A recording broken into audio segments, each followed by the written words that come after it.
Jabirin radhiyallahu anhu qala qala Rasulullah sallallahu alaihi wasallam kullu ma'rufin sadaqatu. Nabi sallallahu alaihi wasallam bersabda, semua kebaikan itu bernilai sedekah. Wa an Abi Dzar radhiyallahu anhu qala qala Rasulullah sallallahu alaihi wasallam la tahkiranna minal ma'rufi syai'an walau an talqa akhaka biwajhin talqin. Dari Abi Dzar Al-Ghifari radhiyallahu anhu, dia berkata, Nabi sallallahu alaihi wasallam bersabda, janganlah kalian meremehkan sedikit pun dari kebaikan, walaupun hanya menjumpai saudaranya dengan melemparkan senyum. Wa anhu radhiyallahu an, dan juga dari Abi Dzar radhiyallahu an, dia berkata, Nabi bersabda, idza tabakhta marakatan fa'akthir ma'aha wa ta'ahad jiranaka. Akhrajahuma Muslim. Jika engkau memasak makanan yang sifatnya berkuah, maka perbanyaklah airnya dan perhatikan tetanggamu dengan memberikan sebagian makanan tersebut.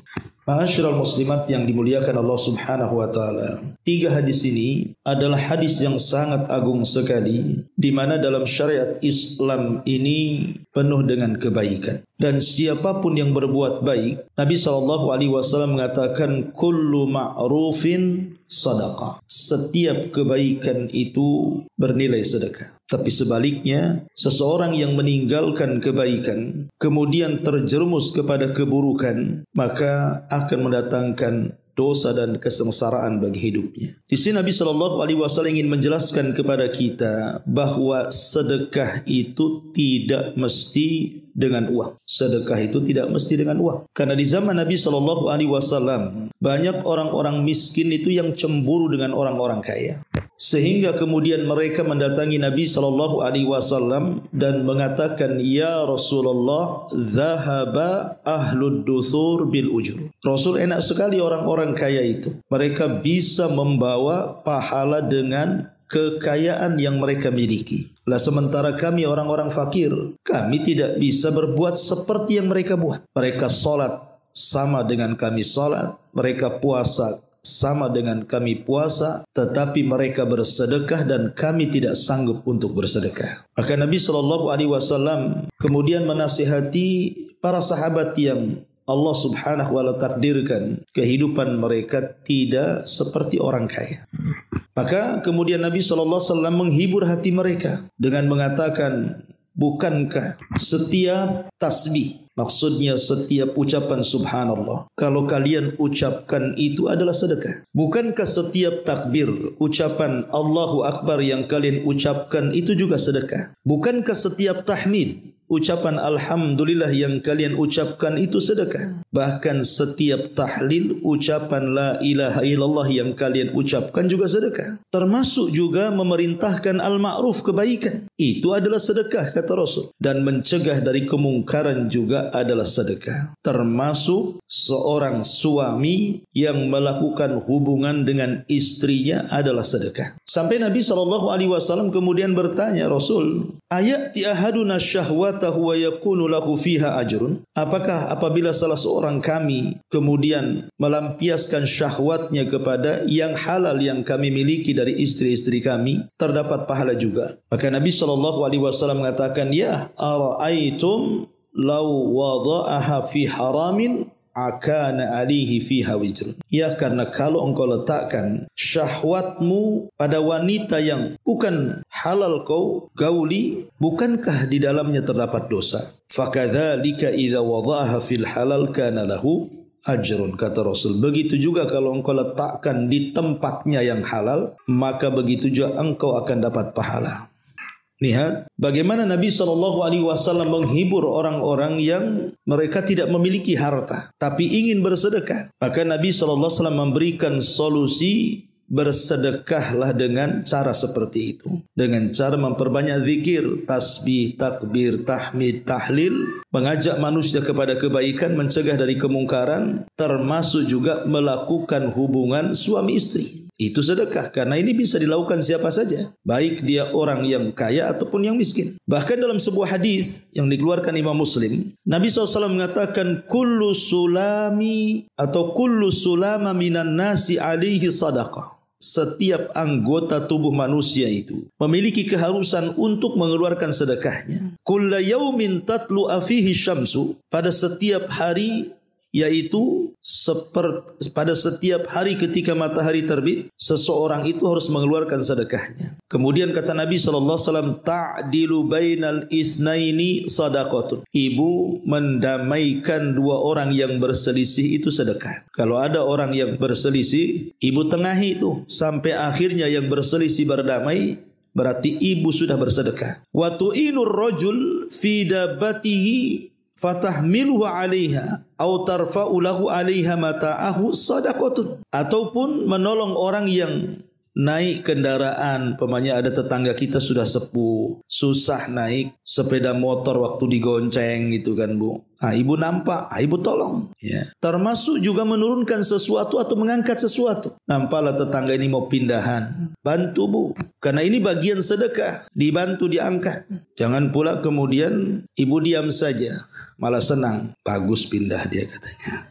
Bukan begitu ya. Jadi kita bantu juga gitu supaya bernilai sedekah. Kemudian juga kata Nabi SAW, wal kalimatu thayyibatu sadaqah. Termasuk ucapan yang santun. Ibu milih-milih bahasa, milih-milih diksi, milih-milih kata lah. Kalau ngomong itu ndak asal ngomong, dipilih ini mufrodatnya ini yang cocok nih. Kan setiap daerah itu pastilah punya bahasa-bahasa yang halus, bahasa-bahasa yang sangat halus. Lah ketika ibu memilih kata itu, kemudian ibu menganggap kata itu yang paling halus yang diucapkan, itu bagian daripada sedekah. Tidak harus dengan uang kan gitu. Ucapan yang santun, ucapan yang baik juga adalah sedekah. Wa kullu khutwatin tamshiha ila salati sadaqah. Bahkan langkah-langkah kaki menuju masjid juga sedekah. Termasuk wa tumitul adza anit tariqi sadaqah. Seseorang membuang hal-hal yang mengganggu manusia di jalan itu bagian daripada sedekah. Sampai ada satu kisah. Kisah ini dikisahkan oleh salah seorang syekh. Jadi ada satu keluarga itu melakukan safar menggunakan kendaraan pribadi. Lah safarnya ini memakan bisa sehari dua hari. Karena terkadang lewat jalan yang baik, aspal, terkadang padang pasir gitu kan. Sehingga terkadang istirahat, terkadang melanjutkan perjalanan. Jadi tengah jalan mungkin nampaknya ada mobil yang bawa kaca, kemudian kacanya tumpah di jalan. Sehingga berserak kemana-mana tuh kaca tuh. Sebenarnya kalau dia mau lanjut saja tidak ada masalah dengan dia kan. Kalau mobil nabrak kaca kan gak akan masalah gitu ya. Karena kacanya juga sudah berserak di pinggir jalan. Tetapi dia ingin mengamalkan sabda Nabi SAW bahwa serendah-rendahnya iman itu adalah imatatul adza anit thariq. Seseorang menghilangkan gangguan-gangguan yang kira-kira mengganggu manusia di jalan. Jadi berhentilah dia dengan keluarganya itu. Kemudian dibersihkan Bu. Karena kacanya banyak itu. Sampai betul-betul jalan itu kemudian bersih dari kaca-kaca itu. Sehingga kalau orang lewat tidak pakai sandal pun insya Allah tidak akan tersakiti. Dan itu menghambat perjalanannya karena hampir satu hari itu membersihkan kaca itu dan membuangnya. Dari kaca yang pecahannya besar sampai yang pecahannya kecil. Padahal sebenarnya dia terburu-buru. Tapi karena ingin melaksanakan sabda Nabi SAW, membuang hal-hal yang membahayakan manusia di jalan, dia coba amalkan hadis itu. Kemudian selesai membersihkan jalan dan semua orang yang lalu lalang pun tidak akan tersakiti, dia melanjutkan perjalanannya. Setelah kemudian kelelahan, sudah berjam-jam berjalan, akhirnya kemudian istirahat. Istirahat makanlah. Satu keluarga turun dari kendaraannya, kemudian makan gitu kan. Kemudian hendak melanjutkan perjalanannya. Disitulah kesulitan datang. Di mana kunci kendaraannya itu hilang, lupa letak tah di mana. Dan itu sudah kondisinya masuk ke areal padang pasir. Coba bayangkan kursi, kalau kunci kalau jatuh ke padang pasir tentu akan terkubur tuh. Hampir kemudian putus asa, satu keluarga ini mencari ke sana kemari, tidak ketemu tuh kunci itu. Dan mereka berada di tengah padang pasir. Bisa saja kemudian kalau tidak ada orang lewat, tidak akan terong, mati pula mereka kehausan kalau habis bekalnya. Akhirnya kemudian hampir putus asa, satu keluarga sudah pada nangis itu kan, karena mereka takut mereka tidak bisa melanjutkan perjalanan. Apalagi malam mau sebentar lagi datang gitu, takut ada penjahat dan begitu seterusnya. Subhanallah, datang keajaiban di sini. Rupanya anak yang kecil yang masih usia 5 tahun, nggak ngerti apa-apa gitu kan, ikut nyari juga, dia ngorek-ngorek, ketemu pula ya. Dari situ kemudian yang punya mobil itu terfikir bagaimana Allah subhanahu wa ta'ala mengganti kebaikan tersebut dari kesusahan yang dihadapinya. Coba bayangkan kalau seandainya kunci itu tidak ketemu, bagaimana kondisi mereka di tengah padang pasir itu. Tapi Allah subhanahu wa ta'ala ganti bahwa sana'iul ma'ruf taki masari asu, bahwa berbuat baik itu bisa menghindarkan hal-hal yang buruk yang akan menimpa dia. Lihat bagaimana keajaiban orang yang berbuat baik, walaupun hanya sekedar imatatul adza anit tariq gitu ya, walaupun hanya sekedar membuang hal-hal yang ada di jalan. Makanya dulu ada seorang ulama namanya Rabi ibn Khaytham, itu kalau lewat di jalan kemudian ada paku, ada beling diambil kemudian disisihkan ke pinggir, dia selalu mengatakan, ya Rabb, kalau memang dibalik saya membuang hal-hal yang mengganggu manusia di jalan ini ada pahalanya, aku kirimkan pahalaku kepada orang tuaku yang sudah meninggal. Begitu ya, jadi mengirim pahala kepada orang tua tidak mesti harus sedekah uang. Datang ke masjid nih Ustaz, saya sumbang 1 tiang, tolong doakan juga pahalanya sampai kepada orang tua kita. Ya kalau ada yang mampu lebih baik seperti itu. Tapi kan tidak semua orang mampu menyumbang, bersedekah. Maka dengan cara yang lain sedekah itu bisa dilakukan. Ma'asyiral muslimat yang dimuliakan Allah subhanahu wa ta'ala. Kemudian juga disebutkan di dalam hadis yang dikeluarkan Imam Ahmad dalam musnadnya, Nabi SAW mengatakan, la tahqiranna minal ma'rufi syai'an walau an tu'tiya silatal habli au an tu'tiya syith'an na'li walau an tanzi'a min dalwika fi ina'il mustasqi walau an tunjiya syai' min at-tariqin nasi yu'dhihim walau an talqa akhaka wajhuka ilaihi muntalikun walau an talqa akhaka futusallimu alaihi walau an tu'annisal wahshan fil ardi wa in syabbaka rajulun bi syai'in ya'lamuhu fika wa anta ta'lamu fihi nahwahu fala tashubbuhu fayakunu ajruhu laka wa wizruhu alaihi wa masarra udhunaka an tasma'ahu fa'mal bihi wa masa'a udhunaka an tasma'ahu fajtanibhu. Apa kata Rasul? Janganlah menyepelekan perkara-perkara kebaikan, walaupun itu kecil, walaupun hanya dengan memberikan tali. Pamannya tetangga perlu ikat-ikat, tak punya rapia, ibu punya, kasih ya. Walaupun hanya memberikan tali sandal, pamannya tetangga sandalnya putus gitu ya, ibu punya 2 sandal, kasih ya. Bisa dikasih betulan atau dikasih pinjam kan sama-sama sedekah juga. Tapi jangan kasih syarat, jangan lama-lama ya, nanti rusak. Ya. Walaupun menyingkirkan sesuatu dari jalan yang dapat mengganggu manusia, walaupun jika engkau bertemu saudaramu lalu kamu memberikan wajah yang berseri atau senyum, ataupun engkau berjumpa dengan saudaramu dengan mengucapkan salam, maka itu semua adalah sedekah. Walaupun hanya lemah lembut terhadap binatang liar yang di bumi juga sedekah. Bahkan jika ada seseorang yang mencelamu karena dia tahu keburukanmu dan kamu juga tahu keburukannya, maka janganlah kamu mencelanya. Ingat Bu, kalau ibu memegang rahasia tetangga, kemudian tetangga juga memegang rahasia ibu, tiba-tiba tetangga ini mencemarkan nama baik ibu, kalau ibu bisa tahan, gak usah dibalas. Jangan kemudian, emang dia aja yang tahu rahasiaku, katanya. Aku pun tahu dalaman dia kok, katanya.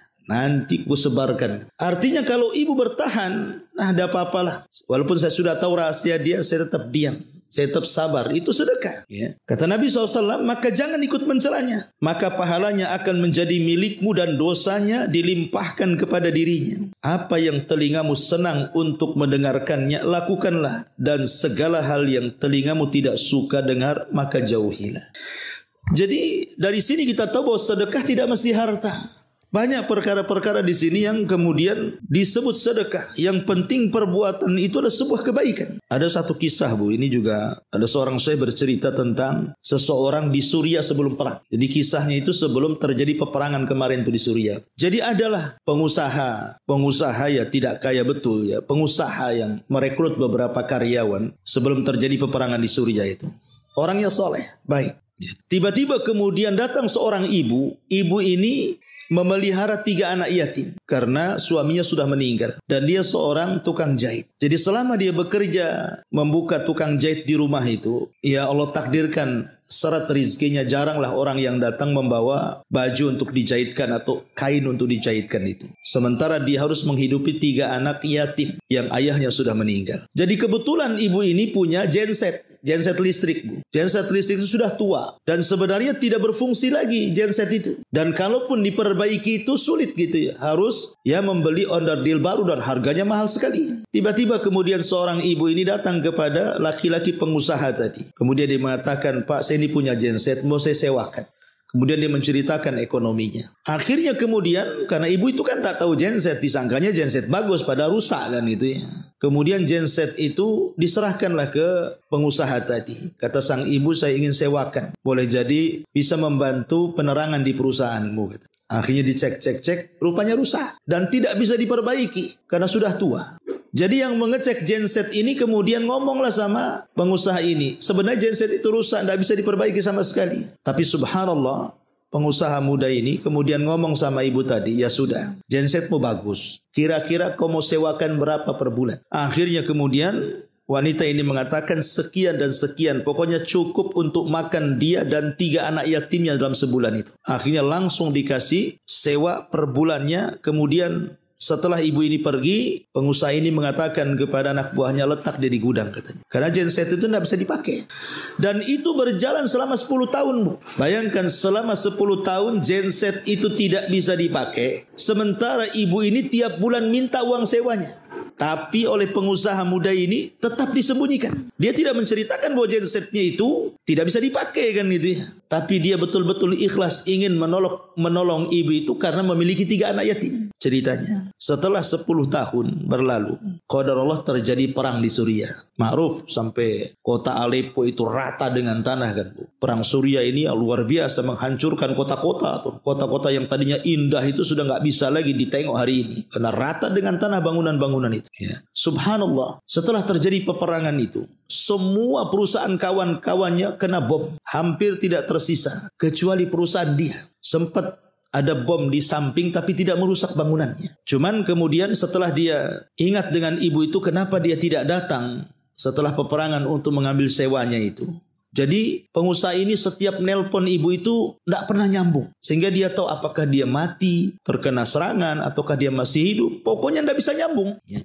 Sampai dia berusaha untuk kemudian mencari-cari kondisi ibu itu, tapi tidak ketemu. Apalagi kondisi kemudian di lingkungannya itu sudah rata dengan bom. Tapi kemudian Allah Subhanahu wa taala ilhamkan dengan mimpi baik kemudian pengusaha ini, di mana mimpinya dia berjumpa dengan seseorang yang menghabarkan tentang kondisi perusahaannya. Karena engkau sudah menolong wanita itu, maka Allah akan berkahi perusahaan. Subhanallah. Setelah kemudian peperangan usai, semua perusahaan yang lain kolab, dia pun kemudian masih tetap berjalan.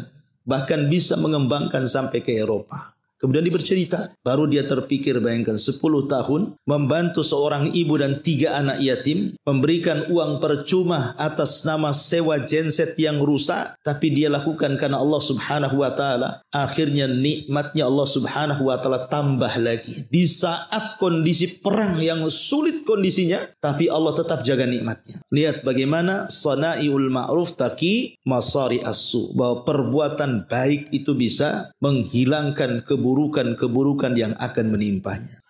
Dari sini kita tahu bahwa ada rahasia yang kita tidak tahu.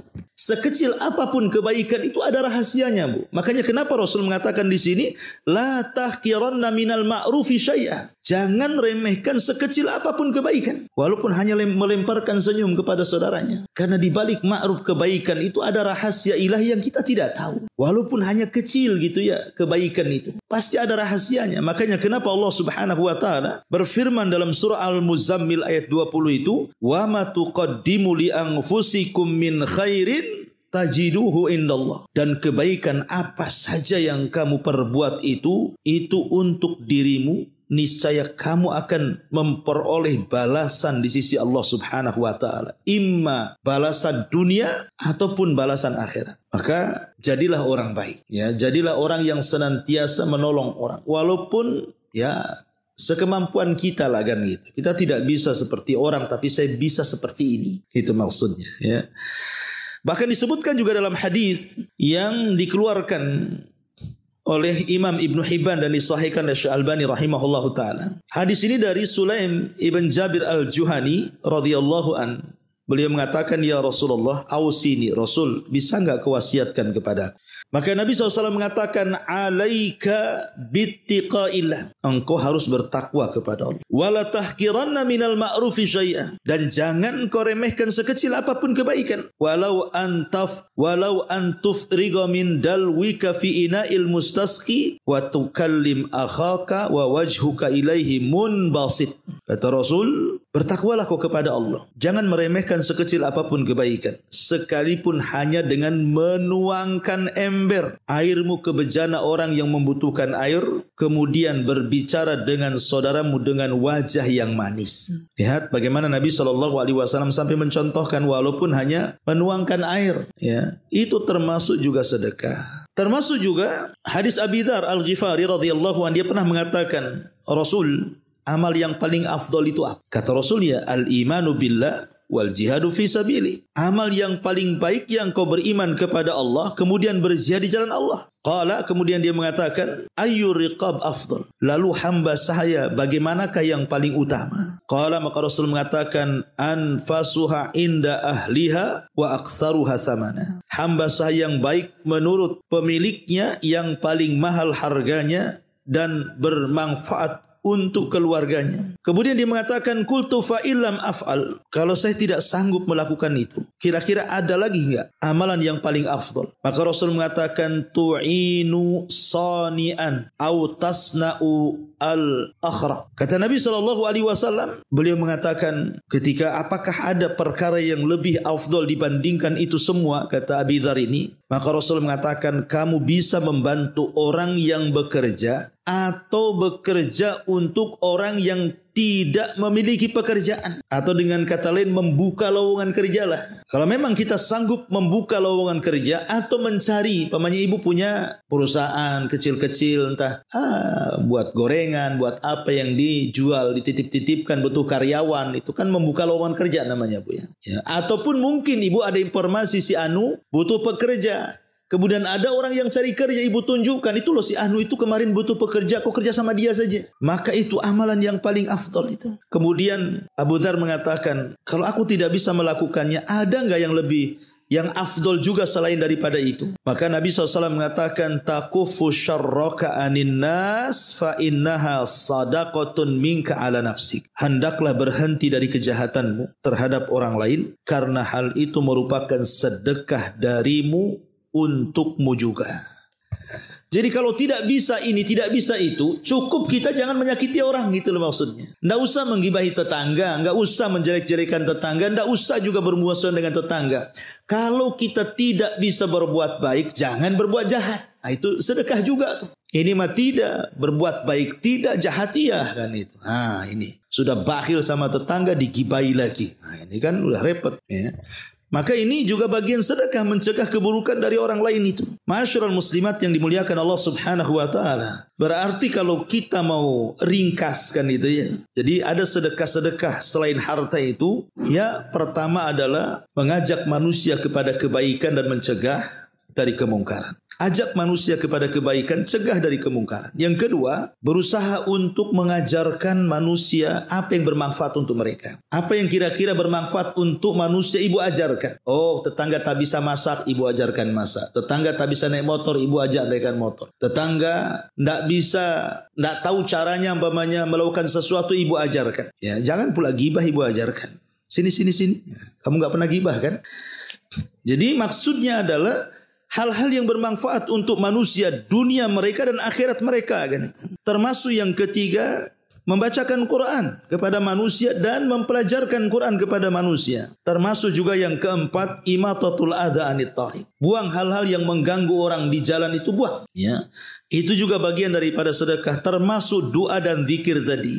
Ya, membaca tasbih, tahmid, tahlil, takbir, itu juga sedekah. Termasuk doa, mendoakan saudara kita dengan kebaikan, itu juga sedekah. Termasuk juga al-kalimatut thayyibah, ucapan-ucapan yang santun, ucapan-ucapan yang baik, itu juga sedekah. Bahkan senyum ibu gitu ya, yang dilemparkan kepada saudaranya. Ya tentu maksudnya ya senyum di sini juga harus tengok-tengok tempat, Bu, ya kan? Maksudnya kalau yang sejenis ibu, sama-sama perempuan, apalagi seiman gitu ya, maka senyum. Tapi kalau yang bukan mahram, apalagi takut memfitnah, ya enggak usah kan itu ya. Masa senyum-senyum kau sama laki tetangga gitu kan, masalah nanti ya. Kemudian juga kalau memang kalimat-kalimat yang santun, kemudian juga senyum, karena senyum ini juga akan memperindah kalimat, Bu. Orang kalau santun ngomongnya, kemudian sebelum bicara itu senyum, itu akan menambah keindahan bahasa, Bu. Ya, orang akan ngomong lain gitu. Enak ngomong sama si Umi Anu, kenapa? Belum ngomong aja sudah tersenyum dia tuh. Jadi belum ngomong aja orang sudah suka, Bu. Tapi kalau ibu jarang tersenyum, mau ngomong apa nih? Ngomong apa katanya? Senyum aja enggak, ini pasti enggak ya kan gitu. Jadi senyum itu juga bisa mempermanis ucapan sebenarnya. Nanti kalau ibu sudah mengucapkan itu enak. Orang sering saya ulang-ulangan, Bu. Ibu kalau ngomong baik dengan orang, kalimat-kalimat yang indah, yang bicara saja plong hatinya, Bu. Karena tidak pernah menyakiti orang lain. Yang diajak bicara juga seneng. Enak ngomong sama si Umi Anu itu, pokoknya betah saya sama dia kan gitu. Tapi kalau udah ngomongnya nyelekit gitu ya, jahat omongannya itu kadang-kadang yang ngomong aja nyesel. Kenapa tadi saya ngomong begitu? Yang dengar lagi sakit hati. Ngapain pula saya ketemu dia katanya. Tapi barangmu akan apa ada di dia, ambillah. Anda mau saya katanya. Biarkan sudah, sedekah sesama orang yang kayak gitu. Katanya ada orang yang nggak mau ketemu, coba kan. Gara-gara ucapan yang buruk. Ya, termasuk juga sayang dengan binatang. Tadi sebutkan sayang dengan binatang juga termasuk sedekah. Ya.